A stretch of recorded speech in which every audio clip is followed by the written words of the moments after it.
Okay, today we're reading the part two of Faith out of As Bill Sees It. Antidote for fear. When our failings generate fear, we then have soul sickness. This sickness in turn generates still more character defects. Unreasonable fear that our instincts will not be satisfied drives us to covet the possession of others, to lust for sex and power, to become angry when our instinctive demands are threatened, to be envious when the ambition of others seem to be realized while ours are not. We eat, drink, and grab for everything, or for more of everything than we need, fearing we shall never have enough. And with genuine alarm at the prospect of work, we stay lazy. We loaf and procrastinate, or at best work grudgingly and under half steam. These fears are the termites that ceaselessly devour the foundations of whatever sort of life we try to build. As faith grows, so does our inner security. The vast underlying fear of nothingness commences to subside. We of AA find that our basic antidote for fear is a spiritual awakening. 208. Okay, 208. Reason, A Bridge to Faith. Page 208. We were squarely confronted with the question of faith. We couldn't duck the issue. Some of us had already walked along the bridge of reason toward the desired shore of faith, where friendly hands stretched out in welcome. We were grateful that reason had brought us so far, but somehow we couldn't quite step ashore. Perhaps we had been relying too heavily on reason that last mile, and we did not like to lose our support. Yet, without knowing it, we had not been brought to where we stood by a certain kind of faith. For did we not believe in our own reasoning? Did we not have confidence in our ability to think? What was that but a sort of faith? Yes, we had been faithful, abjectly faithful to the God of reason. So in one way or another, we discovered that faith had been involved all the time. Okay. 212.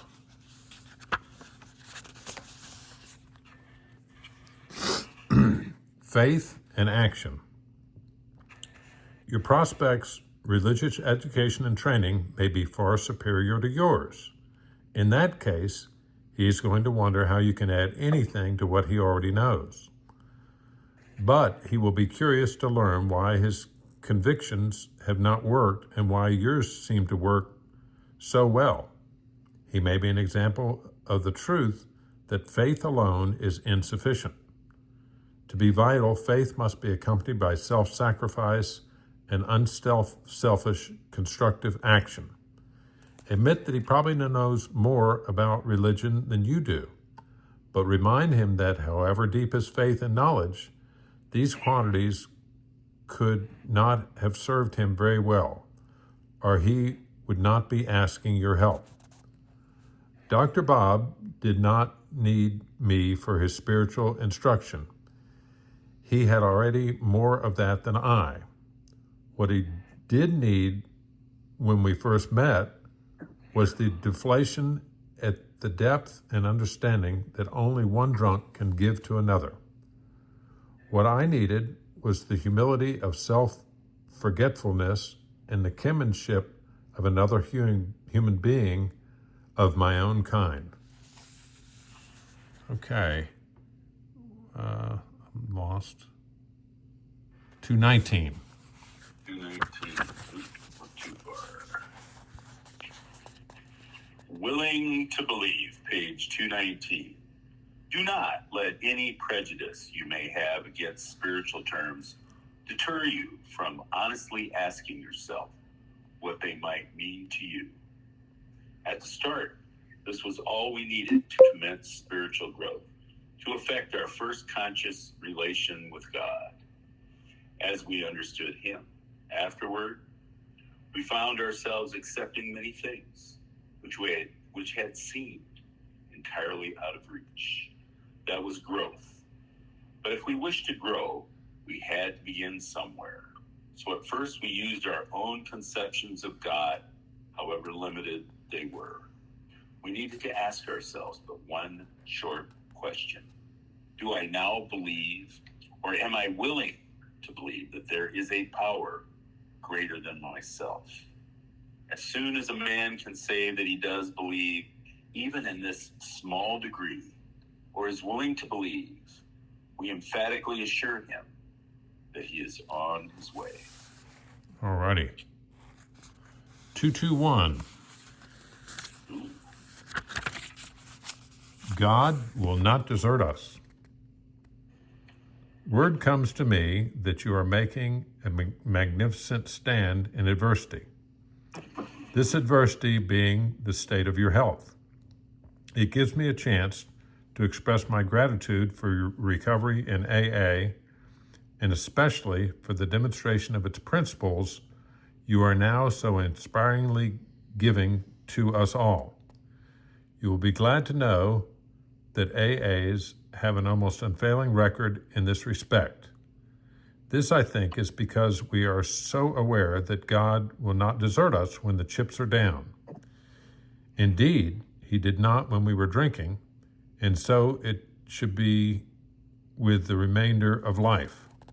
Certainly, he does not plan to save us from all troubles and adversities, nor in the end does he save us from so-called death, since this is but an opening of a door into a new life where we shall dwell among his many mansions.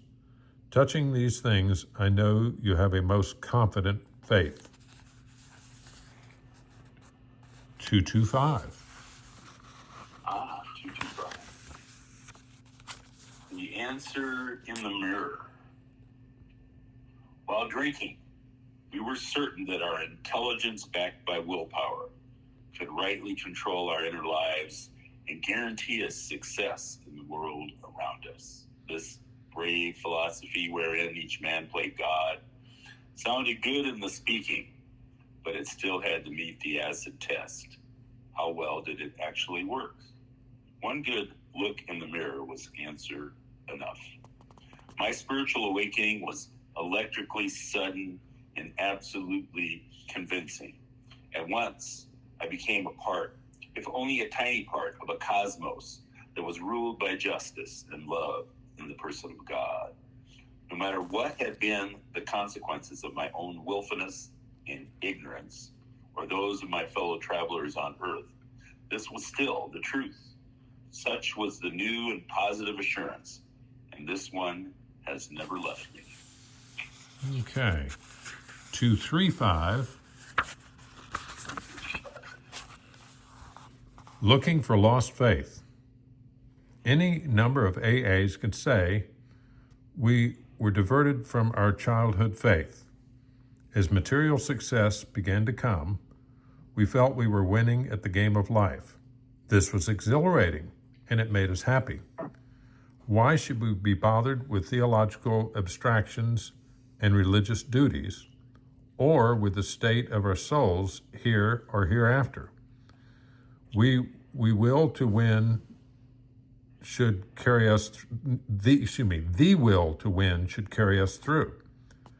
But when alcohol began to have its way with us, finally, when all our store cards read 0, and we saw that one more strike would put us out of the game forever, we had to look for our lost faith. It was in AA that we just rediscovered it. Okay.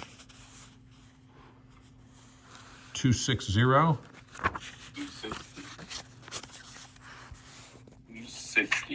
Inward reality, page 260. It is being constantly revealed as mankind studies the material world that its outward appearance is not inward reality at all. The prosaic steel girder is a mass of electrons whirling around each other at incredible speed. And these tiny bodies are governed by precise laws. Science tells us so. We have no reason to doubt it. When, however, the perfectly logical assumption is suggested that infinitely beyond the material world as we see it, there is an all-powerful guiding creative intelligence, our perverse streak comes to the surface, and we set out to convince ourselves that this isn't so. Were our contention true, it would follow that life originated out of nothing, means nothing, and proceeds nowhere.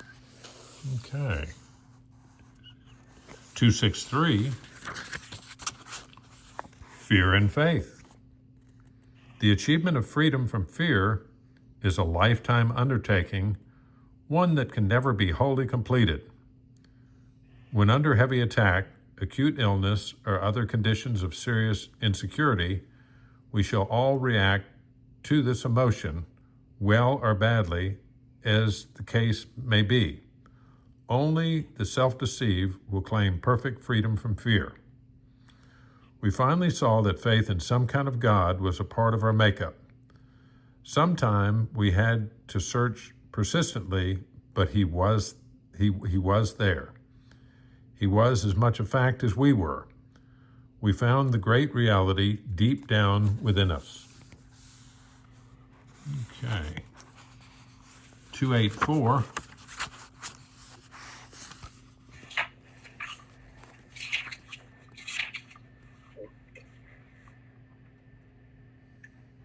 Faith, a blueprint and work, page 284.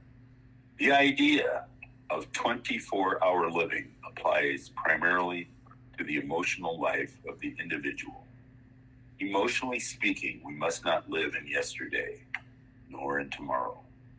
But I have never been able to see that this meant the individual, the group, or AA as a whole should give no thought whatever to how to function tomorrow, or even in the more distant future. Faith alone never constructed the house you live in. There had to be a blueprint and a lot of work to bring it into reality. Nothing is truer for us of AA than the biblical saying, faith without works is dead. AA services, all designed to make more and better 12th step work possible, are the works that ensure our life and growth by preventing anarchy or stagnation. Okay. 300. Page 300. People of faith. Well, We who have traveled a path through agnosticism or atheism beg you to lay aside prejudice, even against organized religion. We have learned that whatever the human frailties of various faiths may be, those faiths have given purpose and direction to millions. People of faith have a rational idea of what life is all about. Actually, we used to have no reasonable conception whatever. We used to amuse ourselves by cynically dissecting spiritual beliefs and practices, when we might have seen that many spiritually minded persons of all races and colors and creeds were demonstrating a degree of stability, happiness, and usefulness that we should have sought for ourselves. Okay, and our last reading. oh, the last one. 310. 310. Okay, 310. Learning to Trust, page 310. Our entire AA program rests upon the principle of mutual trust. We trust God, we trust AA, and we trust each other. Therefore, we trust our leaders in world service. The right of decision that we offer them is not only the practical means by which they may act and lead effectively, but it is also the symbol of our implicit confidence. If you arrive at AA with no religious convictions, then you can, if you wish, make AA itself, or even your AA group, your higher power. Here's a large group of people who have solved their alcohol problem. In this respect, they are certainly a power greater than you. Even this minimum of faith will be enough. Many members who have crossed the threshold just this way will tell you that once across, their faith broadened and deepened. Relieved of the alcohol obsession, their lives unaccountably transformed. They came to believe in a higher power, and most of them began to talk of God.